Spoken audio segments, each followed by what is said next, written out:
जय मसीह की। प्रभु यीशु मसीह में आप सभी का स्वागत है।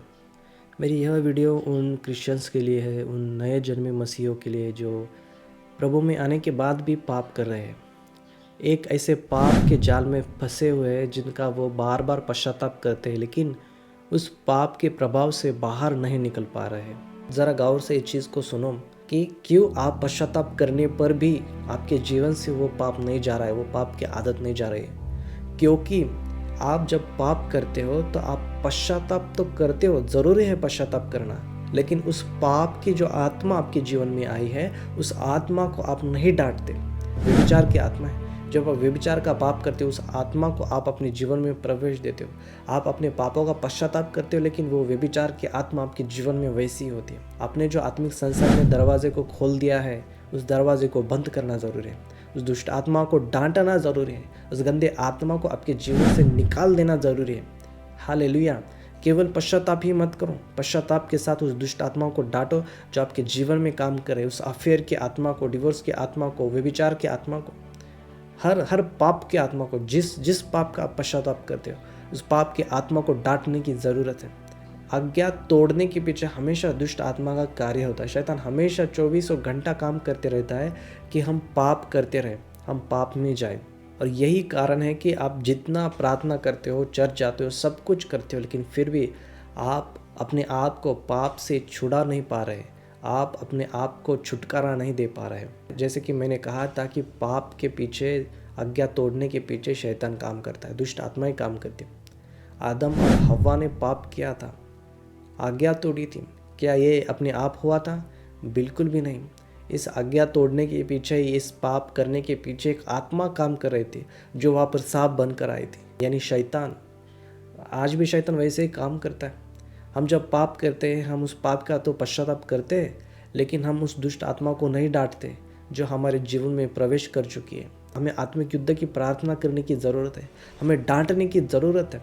Hallelujah, Jesus. तो इसी समय उस दुष्ट आत्मा को डांटो, उस गंदे आत्मा को अपने जीवन से बाहर निकालो।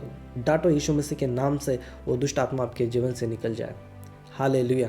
तो आध्यात्मिक युद्धों को आपको सीखना है, आध्यात्मिक युद्ध की प्रार्थनाओं को आपको सीखना है।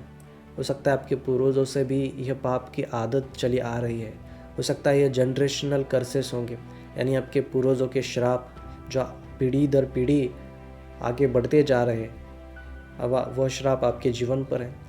वो दुष्ट आत्मा आपको फॉलो कर रही है।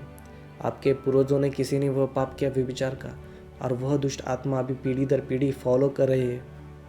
आपके भी माइंड में सोच डाल रहे, विचार डाल रहे गलत पाप करने की।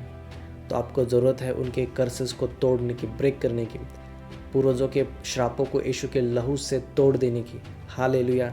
आपको प्रार्थना करने की, मैं यीशु मसीह के लहू से अपने पूर्वजों के श्राप को तोड़ता हूँ यीशु मसीह के नाम से। अभी आपको उस दुष्ट आत्मा को डांटना है कि हर गंदी आत्मा यीशु मसीह के नाम से मेरे जीवन से जाती रहे। अभी आपको डांटना है, आपको प्रेयर करना है। हालेलुया। प्रार्थना केवल मांगना नहीं है कि प्रभु मुझे ये दे, प्रभु मुझे वो दे। आजकल के क्रिश्चियंस को केवल यही प्रार्थना आती है, प्रार्थना मतलब मांगना, इतना ही उसका अर्थ आजकल लोगों को पता है।